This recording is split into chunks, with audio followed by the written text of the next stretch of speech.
ভাই জি ভাই, এই কি করতে চাও তুমি এই জায়গায়?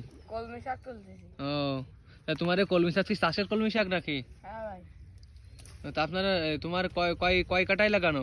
2 কাটাই। ও 2 কাটায় যে আমরা তো দেখতে পাচ্ছি অল্প একটু কলমি শাক আছে, তাহলে আর কোনে গেল? তুলে বেচতে আরে আসে। ও তাই এগুলো কেনে কারা ভাই?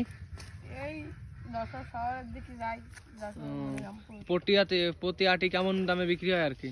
20 টাকা করে রাখি। 20 টাকা করে আটি। ও আচ্ছা।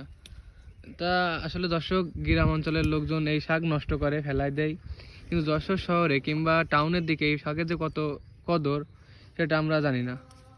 এ ভাই নিজের মুখে বললো 2 কাটা জমিতে আর কি কলমি শাক চাষ করেছে, সে প্রতি আটি 20 টাকা দরে বিক্রি করে।